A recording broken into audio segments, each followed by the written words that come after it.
So you want to be in the beauty business and you want to make your own products. Well, in this video, I'm going to tell you about my experience with making your own handmade cosmetics.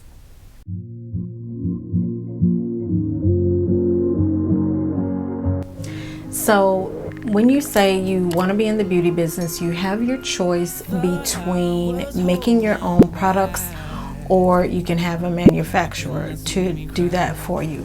So what I want to talk to you about is how I kind of went through the process of making my own products and some tips and tricks that may help you as well.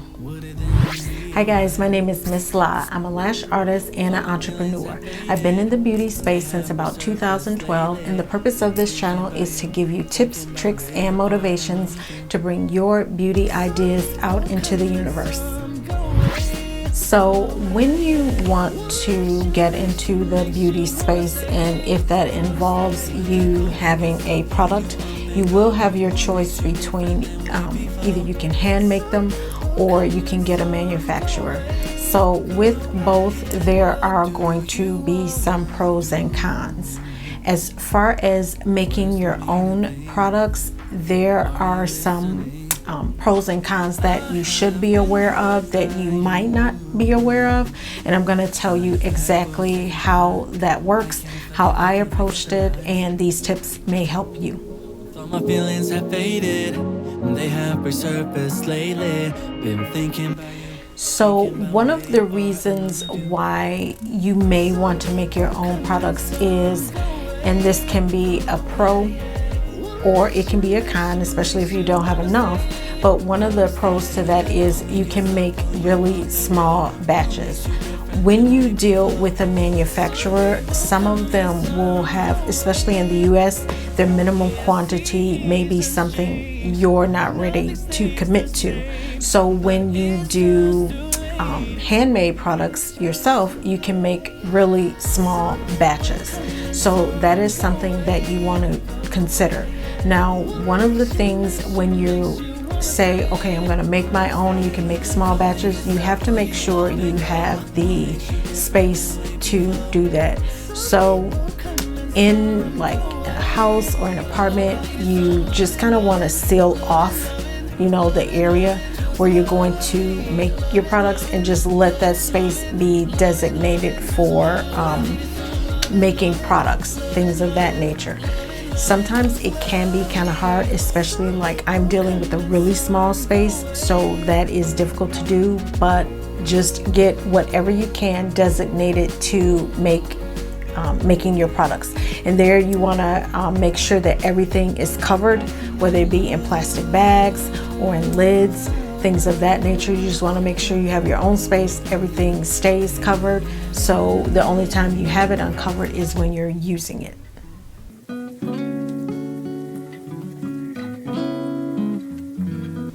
So the next thing, as far as the difference between or something that can benefit you making your own products, it can be time consuming, but that works out if you have the time to do that. So you can say to yourself, okay, I want to make my own products, but trust me, I've made lip glosses, I've made eyeshadows, and that stuff is like so time consuming.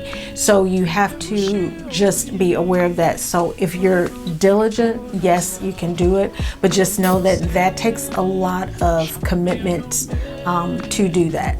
So just be aware of that. As far as like if you went to a manufacturer, then yeah, they can, kick out product, as many as you want, but you have to have so many. So just be aware that it can be time consuming. Now, before I move on to my next tips, if you are getting value from this video, please be sure to subscribe to my channel. I post up new videos often. Also, be sure to hit the bell so you get alerted of when I post new videos, and also like this video because it helps me. When you're making your own products, you have to also consider the cost of the material. of course you can make small batches, so that may last a little longer, but sometimes the cost of the materials, meaning your supplies to make it, the tools to make it, sometimes that can be a little bit more than if you had a manufacturer to do it. So just be aware of that, and you want to figure that out. Like I, unfortunately, and I hate to do this because Jeff Bezos is not my friend, but I purchased a lot from Amazon, and I think the other name of the company is KB Trading. I think that's the name of it. I will link where I purchased things from, so you can check that out.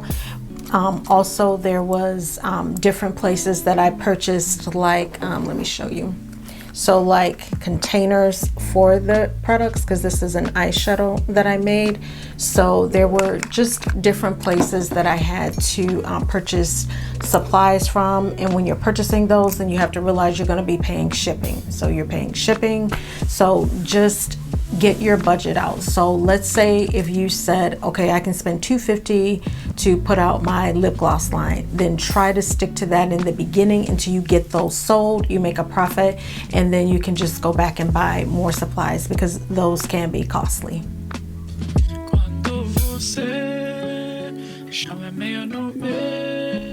When you're making your own cosmetics, it's important to have the right tools, whether that be a mixer or for a lip gloss machine to like dispense liquids, or if you have, I don't know, like a toner, a face toner or something like that, you want to make sure you have the right tools. I started out making my lip glosses with like the syringes, and those are fine, but they are extremely messy. So eventually I did get a lip gloss machine, which makes the process easier. But then on the flip side of that is when you use the lip gloss machine, you do have to put in more product, because you can't put a little bit, you have to be doing a lot at a time. So just be aware of that, but you want to make sure you have the right utensils. So do your research. There's a ton of information that I found on KB Trading, I think it's what it's called. That's so bad I can't remember it. But there's a ton of research that's already out that you should be taking advantage of. So don't just jump right into it, or just say, hey, I'm going to do this. Do your research. That's fine. You can say you want to do it, but do your research, because there is cost involved. I hate when a lot of people say, oh yeah, you can start your business for free, or you can start it for this amount of money. Actually, you cannot. I mean, that's just the harsh reality of it. You're going to have to put something out. So just make sure you look at whatever tools might be available to you to make your products. It will save you time, and it will save you a lot of headaches down the road.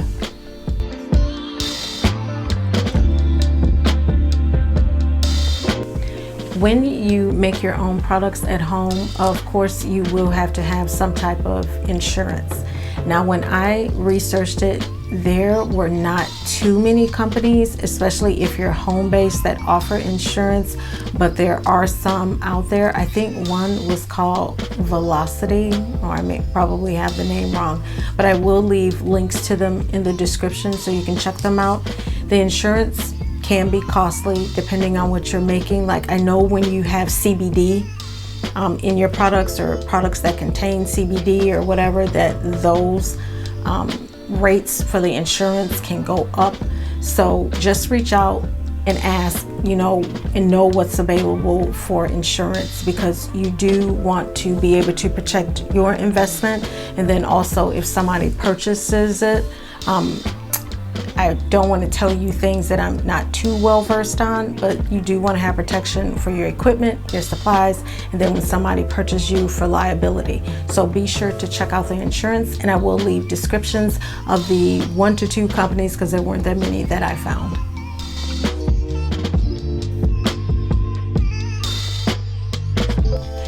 When you are looking at your ingredients, and I found this out in my research, that's why I said it's important to do that. There are some products that are not, like, some products you can use on the eyes, but you can't use on the lips, and vice versa. Some products won't do well on the face in general. So when you're looking at your ingredients, make sure you pay attention to what you're putting in it. Usually, I know KB Trading does it, and a lot of places that supply bulk ingredients for products, you can get something like a MSDS sheet. I think that's what that's called. Yeah, I'm almost certain it's an MSDS sheet, but ask for a sheet so you will know what the ingredients is, what type of reactions a person could have to it, things of that nature. So you should have that. And then also, if they don't provide written information for you when you purchase a product, ask the company before you buy it, because the worst thing that can happen is you buy a product that maybe is pretty and looks good color wise, but it's not meant for someone to put on their face. They have a reaction. It's just a total chaotic mess from that point. So just make sure you know what ingredients you are. Also, you can check with the FDA. They have some information on their website as well. Just do a search for ingredients or whatever ingredients you're using, and they should have something that comes up, and it'll tell you if there were any issues with it, because you do want to know that. So hopefully this information will give you a head start on if you are going to be making your products.